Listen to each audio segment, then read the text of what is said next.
starring Lee Marvin.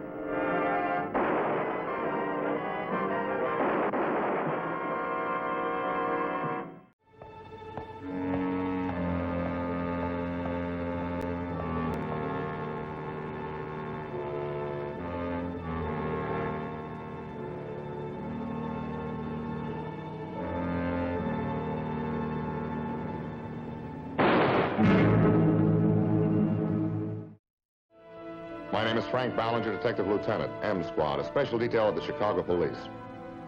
Nobody had any idea what the emergency was. Domingo, you haven't been up this early in months. In years. The captain sounded serious. How come the surprise party? I don't know, Frank, but he wanted to see us in a hurry.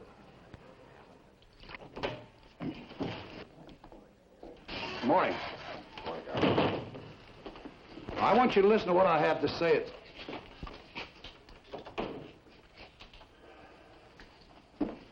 I'm sorry to get you up so early. Good morning, boss. Last night, about 10:20, a girl named Mary Allison got a bullet in the shoulder. She came out of a movie house on the west side. Ballistics checked the slug. Came from the same rifle that's wounded 3 other people in the last 2 weeks. However, there's a pattern. He goes on the prowl every 3rd night, but never in the same neighborhood. I don't know why. Now, they've laid this in M Squad's lap. He hasn't killed anybody yet, but that doesn't mean he can't. He just meant to wound his victims. He must be a pretty good shot, huh? Yeah. Now, we don't expect him to hit again for 3 more nights. If he sticks to the pattern. We have to nail this guy, and right now we're helpless. Any connection between the victims? Nothing. He picks them at random and without apparent motive. Is there any questions? Well, what's our layout, boss? I want you to check the owners of high-powered rifles and guns with telescopic sights. The Allison girl was shot from a block away. A woman heard a gunshot under her window and a car drove away. Is there anything else? All right, check with the desk sergeant and get your assignments. And good luck. 24 million suspects. Well, Captain, I'd like to talk to the girl, if I may. Yeah, you would. But she's in the county hospital.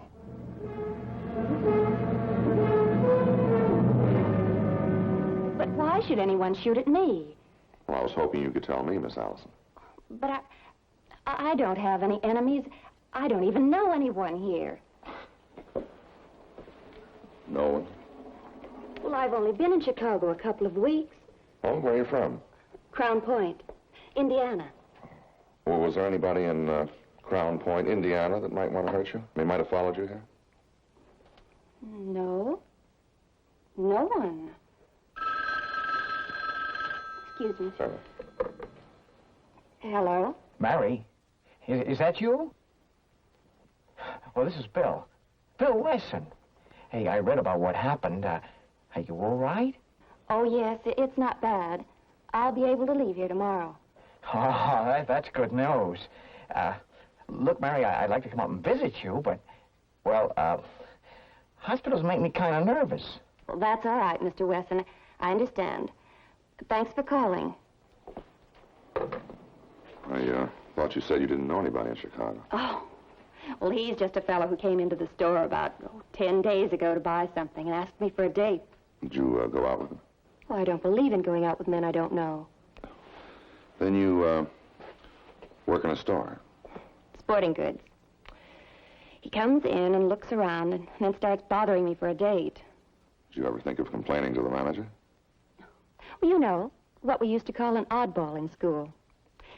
But he likes to hunt, and I sell him shells for his rifle.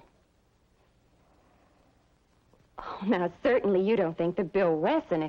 What caliber shells does he buy? 30 caliber. Did the doctor tell you what caliber shell hit you in the shoulder? Yes, it was a 30 Do you know Mr. Wesson's address? Yes, I sent him some things from the store. But Bill didn't go home that night or the next morning, so we left a man staked out inside. The landlady showed us his room. He was a hunter, all right, but the rifle he owned wasn't in his room. That worried me. Working towards the next night in the sniper's pattern. We wanted a lead so we could be ready for him. But on the second day...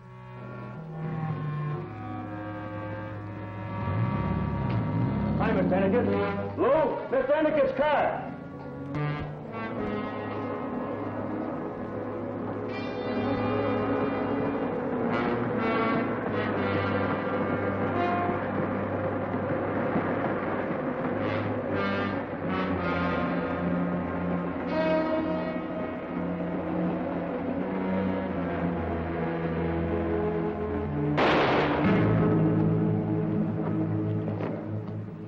Mr. Endicott, what is it? We were just talking and he keels over. He's sick. Call an ambulance. Better get the cat. Quick. Mm-hmm. Who's getting his car or what? Are you sure? Yeah, okay, thanks. We'll coordinate. All right. What is it, Frank? Man shot down in the doorway of a public garage. Nobody heard the shot, but he's dead. Sniper? Homicide thinks so. The coroner took a .30 caliber slug out of him. Who was the man? Mr. Walter Endicott. Homicide. He's breaking the news to his wife now and checking on his background. Yeah, but the sniper only hits women, and at night. The pattern's wrong. Well, except for that .30 caliber slug, boss. That spells sniper. Maybe, but we don't know. Hey, Frank, how about your lunch? Put it in the oven, huh? We had to be sure. Nobody knows what goes on in a sniper's head. Endicott lived on the Gold Coast overlooking the lake. He was president of his own company. His father-in-law, Donald Anderson, received me. Some policemen just left. Homicide, I think. They're both deeply shocked. It's unbelievable. My daughter's lying down. I don't know what I can tell you. Walter, why, he was here just a few hours ago. Well, I'd like to talk to Mrs. Endicott, if I may. I don't know. She was greatly upset about the other policeman. Well, I certainly understand. What about enemies? Did Mr. Endicott have any? Oh, no, not Walter. Possibly some employee, somebody with a personal grudge? No, I'm quite sure. There was no one like that. Father. Father, we've got to tell the police. We've got to let them know what we think. No, Helen, no. We have no proof. This is Mrs. Endicott. How do you know? I know what I'm talking about. Walter was murdered. I know it. I'm sure of it. It must have been the sniper. My husband did have enemies. Anybody you know? Well, no, but it's no secret that we've been separated. My father's been staying here with me. Oh. We broke up over the way he played around. Oh, dear, we have no proof. I beg your pardon. Then you think it was a woman that killed him? Oh, it's cruel the way he died. But then he was cruel himself in his relations with people. Oh, I don't know who it was, but he could make people hate him. Are you prepared to name anybody? Of course not. Helen doesn't realize what she's saying. But he did have enemies. He had to, the way he treated people. Well, possibly you could help me by naming one or two. Oh, no, I don't know who his girls were. But I know he was murdered. Excuse me, please. Certainly. Won't you sit down? No. Oh, yes, just a moment. It's for you, Lieutenant. Oh, thank you. Excuse me, please. Hello, Ballinger. Yeah, boss. Then you got the Wesson boy? No, I said he came home. And now he's got us. You better get over there, Frank, but be careful. He's using his rifle. He's holding our men off in an alley. Well, if he wouldn't come in for questioning, he must have something to cover up, huh? Where's the alley? Around the corner from his house. Right. Okay. Excuse me, I have to go now, but may I drop in later? Certainly, Lieutenant. Thank you very much.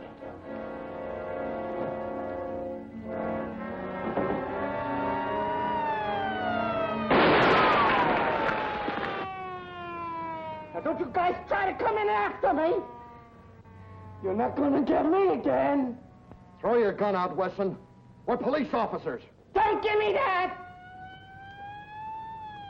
Don't try to rush me.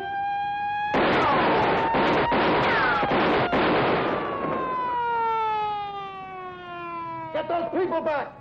Get them around the corner.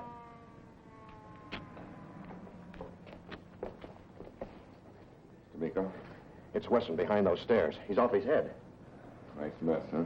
We stopped him going into his house just to buzz him, but he ran in here. Then he started throwing slugs at us. You tried flanking him? Yeah, but these buildings are condemned. Boarded up inside. Can't get at him. Frank. He's awful good with that rifle. Wesson? Bill Wesson. We're police officers. We want to talk to you. That trick won't work. Don't leave me alone. I'll cover for you. Don't shoot. I'm coming in. It's okay, Wesson. We're friends of Mary Allison. We're police officers. This is no trick. We're friends of Mary Allison. Don't make things worse for yourself.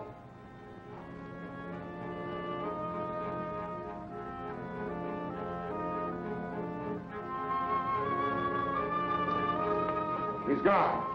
They've got the blocks around it. Yeah, well, he's got to go somewhere. It must be in these buildings. But there was no trace of Bill Wesson or his rifle.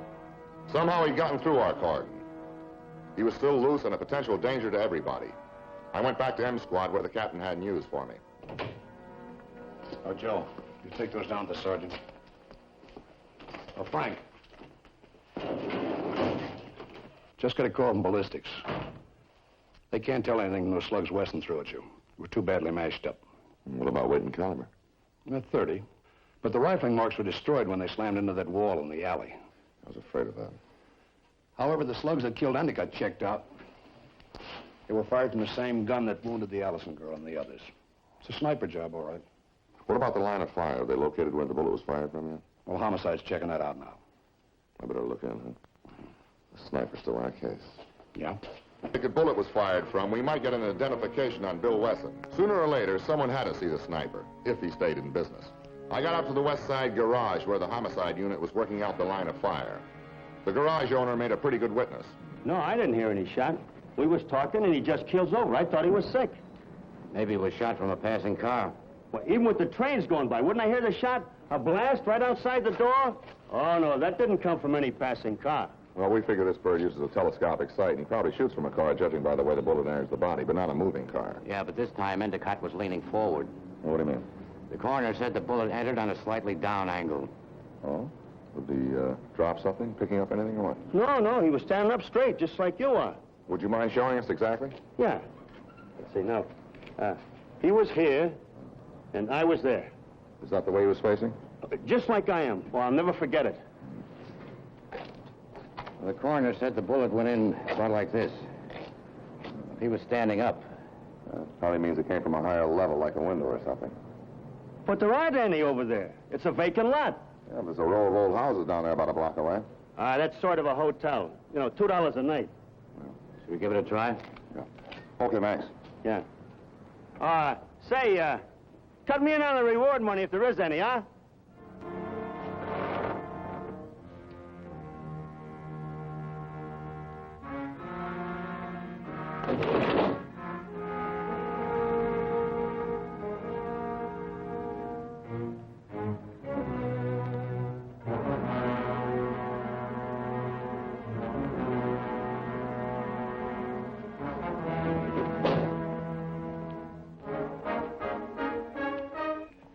Charlie, get that clerk in here, huh?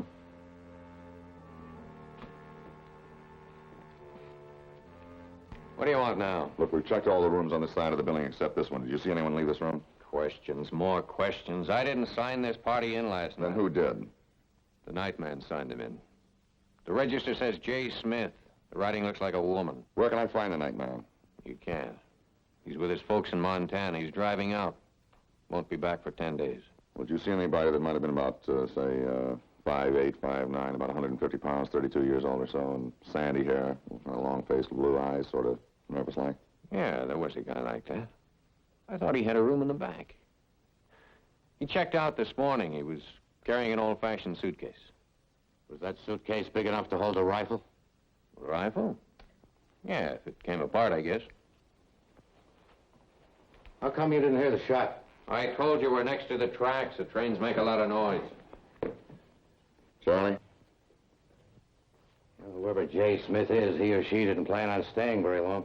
J. Smiths never do. You know, the line of sight from here to the entrance of the garage is just perfect and just the right angle. You know, he or she probably sat here waiting for Endicott. Then he or she got Endicott in the sights and squeezed the trigger. Hey, you fellas don't really believe that a woman could be responsible for a shot as accurate as that one was? Why not? Some women national champions score as high as men. All right, that's all. Yeah, he or she probably sat here waiting. Probably used a telescopic sight. Waiting for Endicott? Who knows? It could have been anybody. Maybe he or she was just waiting for somebody to get in the entrance of that garage and make it look fancy. Frank. Looks like he or she had coffee while they waited. Yeah, he or she sure did. Do a check on Prince, just in case in case somebody got careless.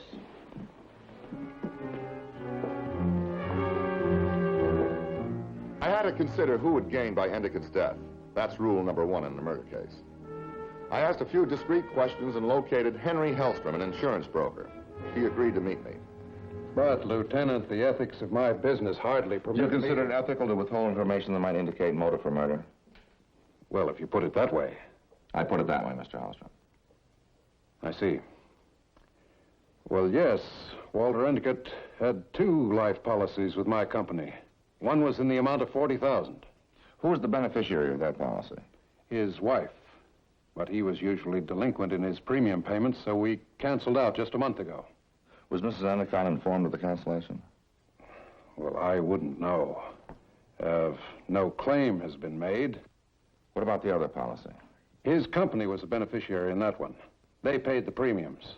I understood they were going to cancel, but we received no formal request. And now that he's dead... What was the amount of that policy? $100,000. I see. Well, I thank you very much, Mr. Hellstrom. I'm sorry to keep you from your dinner. Well, that's all right. My wife just keeps it in the oven until I show up. Just keep it in the oven. Yeah, that's the insurance business. Well, good night, sir. Good night. Thank you. Frank, look what I've got. Bring him in, Joe. William Wesson, sharpshooter. Who brought him in? Nobody. Brought himself in. Walked up to the desk sergeant downstairs and said, I hear somebody's looking for me. Even brought his own rifle along. I'm sorry. I didn't know you police were looking for me. Now, don't give us that again. No, honestly. Look, when anybody jumps me, I get panicky. Well, come on. Why don't you just sit down and tell us all about it, huh? Who's he kidding? Now, let him talk. Didn't you see our uniformed police and squad cars in the alley? Not right away. You see, 2 fellows jumped me, and I got scared and I ran.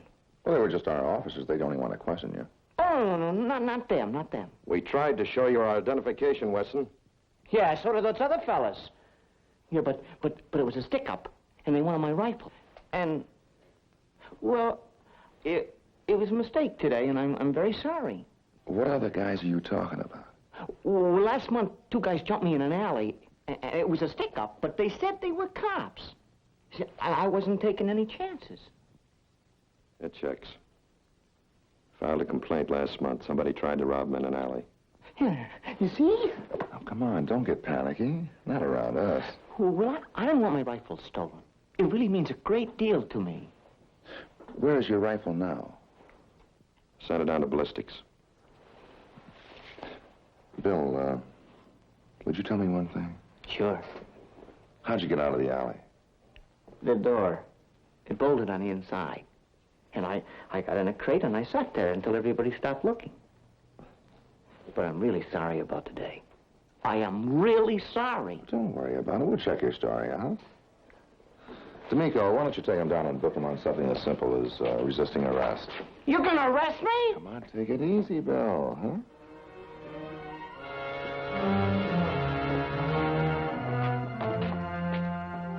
Ballistics cleared Bill Wesson. His rifle wasn't the sniper's. His story stood up. The next morning, I started the wheels in another direction. I wanted the fullest information on Walter Endicott, so our police teams were instructed to dig into his past. Who was he? Who were his friends? And the women that he saw? What was his financial condition?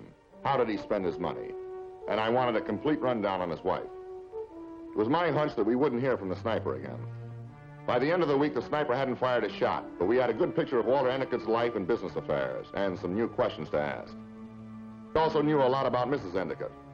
I arranged to meet D'Amico at her apartment. I object to this questioning. You make it sound as though I have something to hide. Just customary in a murder case, Mrs. Endicott. Find the sniper, and you'll put an end to these shootings. I think we have. The man you've arrested? No. Did you know that your husband canceled out his life insurance policy? The one that had you as beneficiary? Of course. He did that a month ago. Well, I thought you told me that you broke up because, he was too much of a ladies' man. That's right. He was. You know, his friends will disagree with you. They say that he was much too broke to afford anything like that. Well, I knew some things they couldn't possibly know. You know, earlier you told me that you thought some woman killed your husband. Now suddenly you think it's the sniper. Why? Well, it said so in the papers.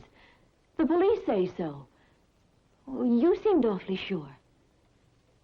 All the bullets were from the sniper's gun. Weren't they? I'd like to see any guns that you might have in the apartment. What are you trying to say? I don't own any guns. Father! Father! Father, make him go away. He's accusing me of killing Walter.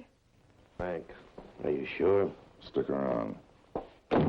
Well, Lieutenant, what is this all about? Oh, just routine. We're just checking on Ennicott's friends who might have owned guns.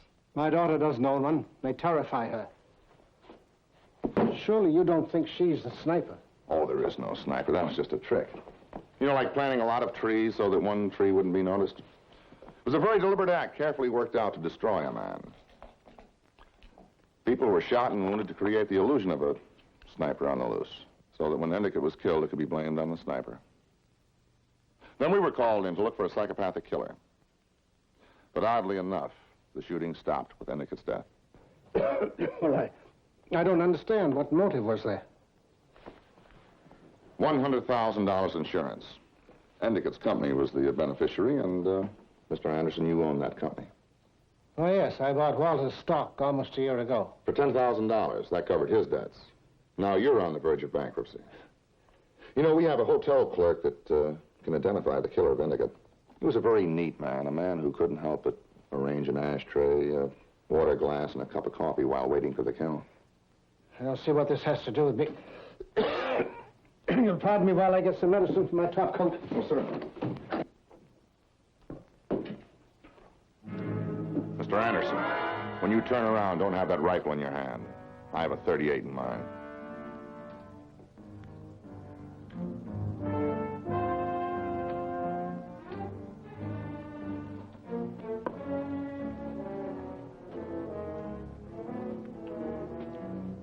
My daughter, she never knew what I was doing. Walter was no good. He broke her heart. He squandered every dollar he could lay his hands on. I tried to help him, but it was a waste of time. He let down his own company. And me. I hated him.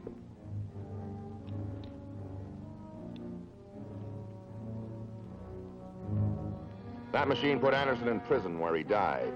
The case also revealed a potentially dangerous person in Bill Wesson, and he was put in a hospital for treatment.